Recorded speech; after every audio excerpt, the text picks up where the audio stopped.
ऊंचा गढ़ चितौड़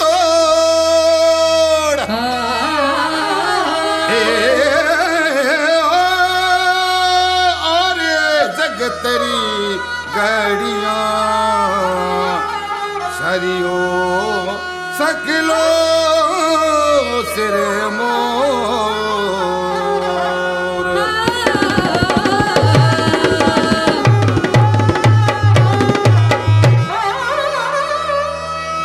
बादल थारी बिजली खग मृग नैन डरपोत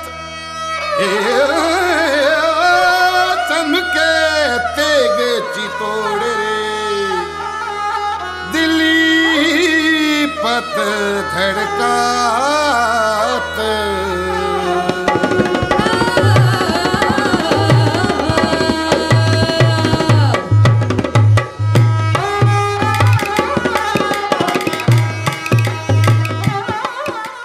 वीरों का निवास चित्तौड़। यहां लोहे की धार और आग के अक्षरों से लिखी गई हैं बहादुरी, त्याग और बलिदान की अमर कहानियां, जिनका बखान कवियों और चारणों ने बार बार दिल खोलकर किया है। पुराने जमाने के उन्हीं कवियों और चारणों का वंशज हूं मैं। आइए आज आपको अपने साथ बीते हुए युगों के सफर पर ले चलूं, जो इस गौरव गाथा की साक्षी हैं। राजस्थान में मेवाड़ के मैदान को सींचने वाली गंभीरी नदी के किनारे बने चित्तौड़ के इस किले को कब और किसने बनवाया, इसकी कहानी इतिहास के अंधेरों में खोई हुई है। लेकिन जानकारों का कहना है कि इस किले को आज से 1500 साल पहले राजस्थान के मौर्य राजा चित्रांगद ने बनवाया था।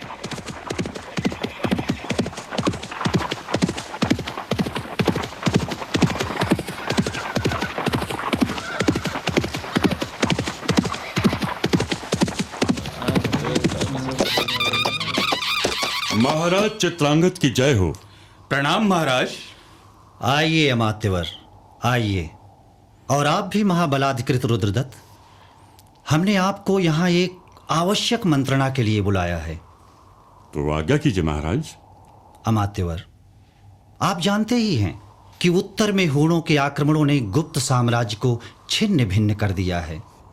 ऐसी स्थिति में हमने निर्णय किया है कि भविष्य के आक्रमणों से इस प्रदेश की रक्षा करने के लिए हम इस पहाड़ी पर एक दुर्ग का निर्माण करेंगे और उसी को अपनी राजधानी बनाएंगे। आपका यह निर्णय सुविचारित है महाराज।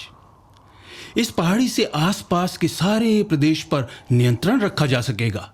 यहाँ इतनी भूमि है कि सेना के साथ साथ नागरिक भी रह सकेंगे। पानी की भी कोई कमी नहीं है और चारों ओर घने वन भी हैं। तो ठीक है अमात्यवर, आप तत्काल दुर्ग के निर्माण कार्य को आरंभ कराइए। दुर्ग की प्राचीर अभेद्य होनी चाहिए। यही हमारी राजधानी होगी और इस दुर्ग का नाम होगा चित्रकूट। 200 साल बीत गए।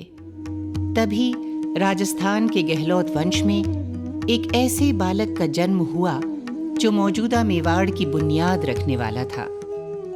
ये बालक ईडर के गहलोत राजा महेंद्र का पुत्र काल भोज था। गहलोत वंश को एक बार फिर विपदा का सामना करना पड़ा। ईडर के भीलों ने गहलोत राजा महेंद्र के खिलाफ विद्रोह कर दिया। महेंद्र की रानी को अपने 3 वर्ष के बालक काल भोज के साथ नागदा में शरण लेनी पड़ी, जहां ये बालक मंदिर के पुजारियों की गायें चराते हुए बड़ा हुआ। तभी एक दिन वन में गायें चराते हुए उसकी भेंट हारीत ऋषि से हुई। ओम नमः शिवाय। ओम नमः। कौन है? क्षमा करें महाराज, मैंने ध्यान नहीं दिया कि आप यहाँ तपस्या कर रहे हैं। कौन है तू दंड बालक जो इस पवित्र स्थान में बेरोक टोक घुसा रहा है? मेरा नाम कालभोज है स्वामी जी। मैं महाराज कुहिल के वंशधर महाराज महेंद्र का पुत्र हूँ। परंतु तू इस कुंज में कैसे आया? कई दिनों से ये धोरी गाय गोधूली के समय सूखे थन लेकर लौटती थी। सबको संदेह था कि इसका दूध मैं ही पी जाता हूँ।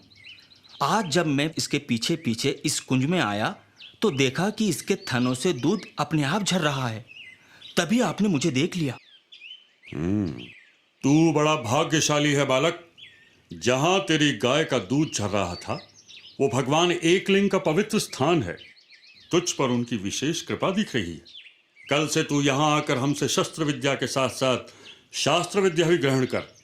हम तुझे एकलिंग का दीवान घोषित करते हैं। हारीत ऋषि की छत्र छाया में शिक्षा दीक्षा पूरी कर लेने के बाद काल भोज की किस्मत उसे चित्तौड़ ले गई, जहां चित्रांगद मोरी के वंशज राजा मान का राज था। राजा मान ने काल भोज को अपना सामंत बना लिया। इस बीच हिंदुस्तान पर अरब की ओर से हमले शुरू हो चुके थे। काल भोज ने अभूतपूर्व पराक्रम का प्रदर्शन करते हुए विदेशी सेनाओं को पीछे खदेड़ दिया।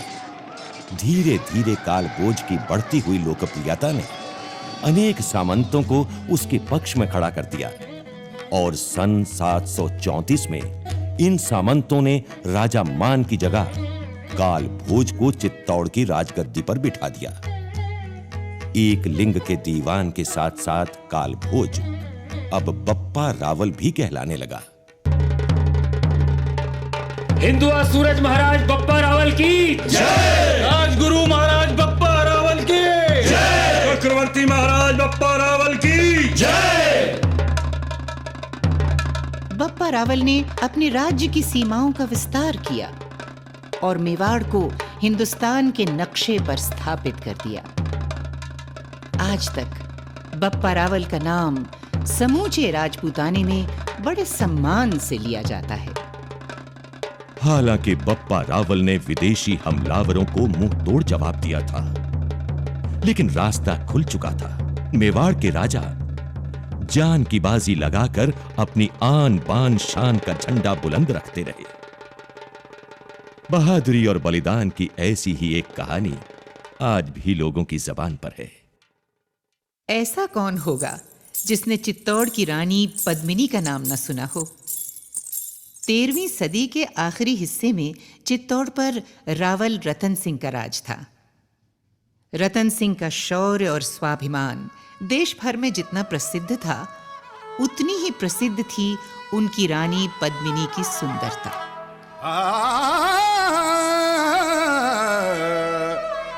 सिंगल दीप पद्मनी रानी रतन सिंह चित्तौड़ गढ़ियानी अलाउद्दीन दिल्ली सुल्तान रागू चेतन कीन बखानो सुन सही गई से खायाई हिंदू तुर्की बड़ी लड़ाई। कहते हैं कि इस सुंदरता का बखान सुनकर अलाउद्दीन खिलजी ने चित्तौड़ को जीतने की योजना बनाई। बड़ा गुरूर है तुम्हारे रतन सिंह को रघुनाथ। जी सुल्तान, रावल रतन सिंह के अभिमान से बढ़कर सिर्फ एक चीज है और वो है उनकी रानी पद्मिनी की सुंदरता। हुजूर, इनका कहना है कि रानी पद्मिनी के हुस्न के आगे होरे भी मात हैं। क्या वाकई ऐसा है?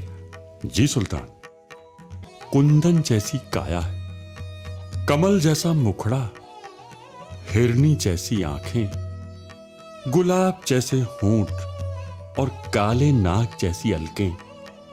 हवा भी रानी पद्मिनी को छू कर निकलती है तो सुगंधित हो जाती।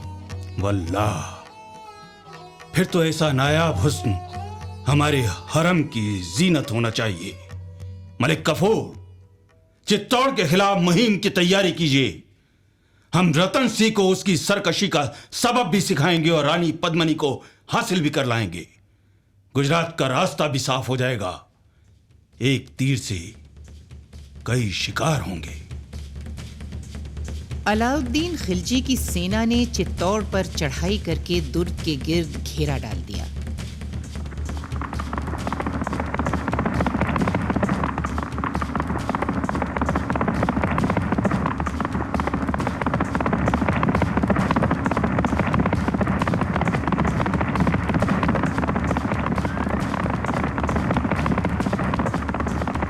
लेकिन चित्तौड़ को जीतना इतना आसान न था।